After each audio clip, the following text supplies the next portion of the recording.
Mukunda jewellers first ever factory outlet లో నక్షి Mela October 25 నుంచి 2 November వరకు ఎలాంటి నక్షి ఆర్నమెంట్స్ పైన ఫ్లాట్ 9.99% VA మాత్రమే. ఈ ఆఫర్ అన్ని బ్రాంచెస్ కి వర్తిస్తుంది. తుఫాన్ ఈ పదం వింటే చాలు తీర ప్రాంత ప్రజలు వణికిపోతారు. అది దూసుకొస్తుందని తెలిస్తే చాలు సముద్రానికి దూరంగా వెళ్ళిపోతారు. సముద్రంలో ఎక్కడో కంటికి కనిపించినంత దూరంలో ఏర్పడే సుడిగుండం భూమిపై తీర ప్రాంతాల్లో ఉండే వాళ్ళందరికీ దడ పుట్టిస్తోంది. తీరం దాటేదాకా ప్రతి ఒక్కరి గుండెల్లో డేంజర్ అలారం మోగిస్తోంది. బంగాళాఖాతంలో ఏర్పడిన మోంతా తుఫాన్ కూడా అలాంటిదే. అసలు ఈ తుఫాన్లు ఎలా ఏర్పడతాయి, తీరాన్ని తాకే సమయంలో ఏం జరుగుతుంది?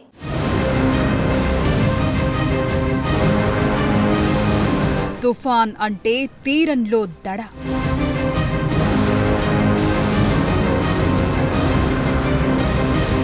తుఫాన్ అంటే విలయం.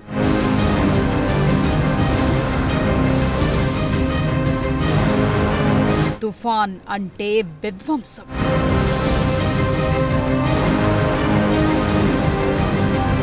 కొన్ని తుఫాన్లు వర్షాలకే పరిమితమవుతాయి. ఇంకొన్ని తుఫాన్లు అల్లకల్లోలం సృష్టిస్తాయి. ఒక్కోసారి తుఫాను సృష్టించే విలయం, దాని వల్ల జరిగే విధ్వంసం ఊహకు కూడా అందదు.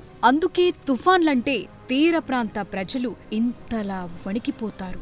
తుఫాన్ తాలూకు నష్టం ఏ విధంగా ఉంటుందోనని 4-5 రోజుల పాటు భయంగా గడుపుతారు. అసలు ఈ తుఫాన్లు ఎందుకొస్తాయి, ఎలా వస్తాయి అనేది తెలియాలంటే ముందుగా అల్పపీడనం, వాయుగుండాల గురించి తెలుసుకోవాలి.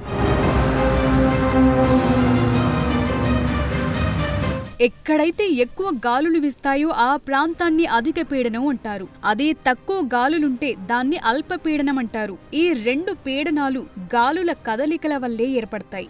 గాలుల్లోనూ 2 రకాలుంటాయి. అవే వేడిగాలి, చల్లగాలి. వేడిగాలి తేలిగ్గా ఉండి పైకి చేరుతుంది.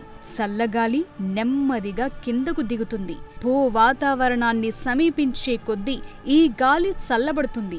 గాల్లో ఉంటే ఆవిరి ఘనీభవించి మంచు స్ఫటికలుగా ఏర్పడతాయి. దట్టమైన మేఘాలు ఏర్పడతాయి. కొన్ని చోట్ల సుడులు తిరుగుతూ మరింత గాలిని గ్రహిస్తాయి. అలా ఈ అల్పపీడనం మరింత తీవ్రమైతే అది వాయుగుండంగా మారుతుంది. ఈ వాయుగుండం మరింత బలపడితే అప్పుడది తుఫాన్గా ఏర్పడుతుంది. సముద్రంలో ఏర్పడే సుడుల వల్ల చల్లబడి దట్టమైన మేఘాలుగా ఏర్పడి తుఫాన్తో కలిసి ప్రయాణిస్తాయి.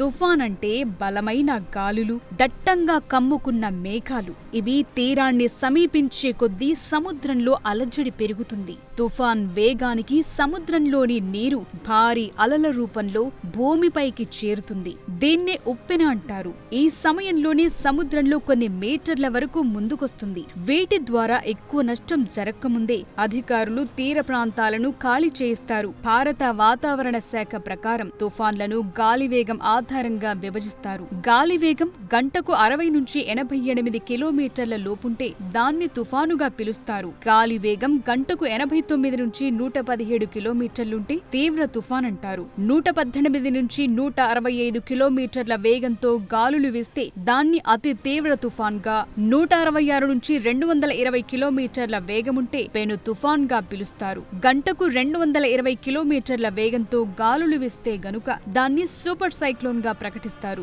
గాలి వేగం పెరిగే కొద్దీ తుఫాన్తో ముడిపడి ఉన్న ప్రమాదం స్థాయి, నాశనం పరిధి పెరుగుతాయి. పెను తుఫాన్లు, సూపర్ సైక్లోన్లు అత్యంత ప్రమాదకరమైనవి. ఇవి భారీ విధ్వంసం సృష్టిస్తాయి. వేగంగా వీచే గాలుల వల్ల భారీ వర్షాలు కురుస్తాయి. తీర ప్రాంతాల్లో అలల ఉధృతి కూడా పెరుగుతుంది.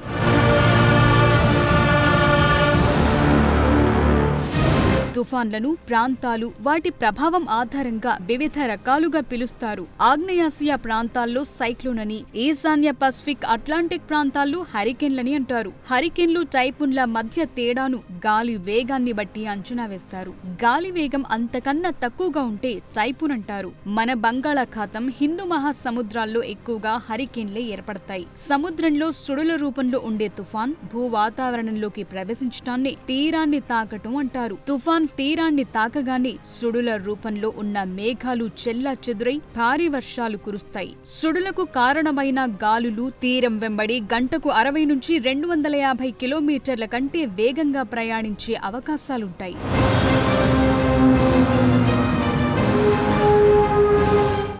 సముద్రంలో అల్పపీడనంగా మొదలైనప్పటి నుంచి అది తీవ్ర తుఫాన్గా మారి తీరం దాటేదాకా ఎన్నో దశలుంటాయి. కొన్ని వాయుగుండాలకే పరిమితమైతే ఇంకొన్ని మరింత బలపడి తీరం దాకా వస్తాయి. అయితే ఈ తుఫాన్ గమనంలో కీలకమైనది దాని కేంద్ర స్థానమే. అసలేంటి ఈ సైక్లోన్ వాల్, సైక్లోన్ రింగ్ తుఫాను ప్రభావాన్ని ఎలా డిసైడ్ చేస్తాయి?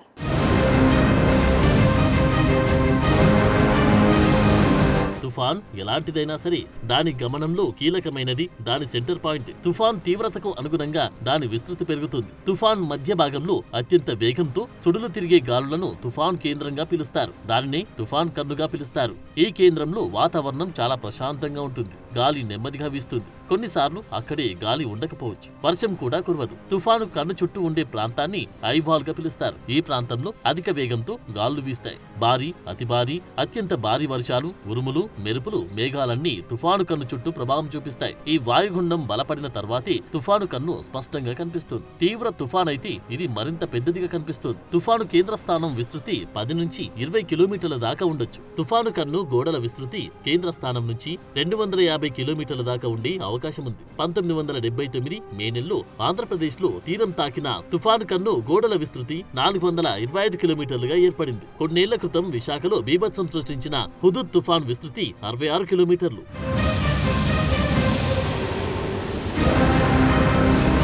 తుఫాను కేంద్రంలో వేడి గాలి కింది వైపు పయనిస్తుంది. ఇక్కడుండే గాలులు 18 కిలోమీటర్ల వరకు పైకి లేస్తాయి. గాలి వేగం గంటకు 200 కిలోమీటర్ల వరకు ఉంటుంది. ఈ ప్రాంతంలో కుంభవృష్టి వర్షం కురుస్తుంది. ఐవాల్ పై ఏర్పడే మేఘాలు పరిసర ప్రాంతాల్లోకి కూడా విస్తరించి వర్షాలు కురుస్తాయి. బంగాళాఖాతం, అరేబియా సముద్రం, హిందూ మహాసముద్రాల్లో ఈ వర్షపాత పరిధి 1200 కిలోమీటర్ల దాకా ఉంటుంది. అందువల్లే తుఫాను కేంద్ర ప్రాంతంతో పాటు పరిసరాల్లోనూ విపరీతమైన వర్షం కురుస్తూ ఉంటుంది. ఈ తుఫానులు రోజుకు 300 నుంచి 500 కిలోమీటర్ల వేగంతో పయనిస్తూ ఉంటాయి. అలా భూమి వైపు దూసుకొచ్చే తుఫాన్ తీరం తాకిన తర్వాత మళ్లీ సముద్రంలోకి వెళ్లడం చాలా అరుదు. సాధారణంగా తుఫాన్లు తీరాన్ని తాకితే బలహీనపడతాయి. కానీ 2022 మే నెలలో ఏర్పడిన అసలి తుఫాన్ కృష్ణా జిల్లాలో తీరాన్ని దాటి వాయుగుండంగా బలహీనపడి తీరం వెంట ప్రయాణిస్తూ మళ్లీ కాకినాడ దగ్గర సముద్రంలోకి వెళ్లింది.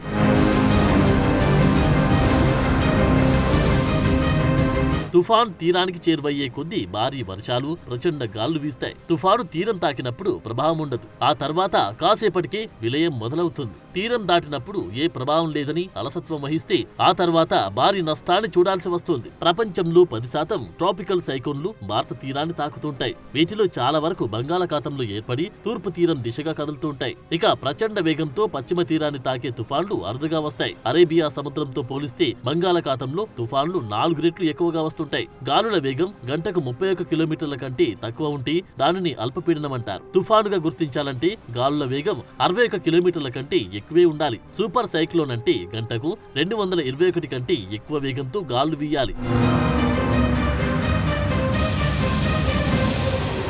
సాధారణంగా తుఫానులు ఉష్ణోగ్రతలు ఎక్కువగా ఉండే సముద్ర జలాల్లో పుట్టి క్రమంగా బలపడుతూ ఉంటాయి. 27 డిగ్రీల కంటే ఎక్కువ ఉష్ణోగ్రతలుండే సువిశాల సముద్ర ఉపరితలం, భూభ్రమణం వల్ల జనించే కొరియోలిస్ బలాలు, నిట్ట నిలువుగా వీచే గాలుల్లో తేడాలు, అల్పపీడన ప్రాంతాలు, అప్పటికే నెమ్మదిగా సుడులు తిరుగుతున్న గాలుల లాంటి అంశాలు తుఫాన్లు బలపడేందుకు తోడ్పడతాయి. 20 డిగ్రీల ఉత్తర అక్షాంశాన్ని దాటే తుఫాన్లు మలుపు తిరిగి మరింత విధ్వంసకరంగా మారతాయి. వాతావరణంలోని పైపొరల్లో బలంగా దూసుకెళ్లే పవనాలు తుఫాన్ల దిశను ప్రభావితం చేస్తాయి. 1891 నుంచి 1990 మధ్య తూర్పు పశ్చిమ తీరాల్లోని తుఫాన్లను IMD నిపుణులు విశ్లేషించారు. దాంతో 262 తుఫాన్లు తూర్పు తీరంలోని 50 కిలోమీటర్ల ప్రాంతాన్ని ఎక్కువగా తాకినట్లు తేలింది. వాటిలో 92 తీవ్రమైన తుఫాన్లు సంభవించాయి. అదే సమయంలో పశ్చిమ తీరంలో కేవలం 33 తుఫాన్లు మాత్రమే వచ్చాయి. వీటిలో 19 మాత్రమే తీవ్రమైనవి.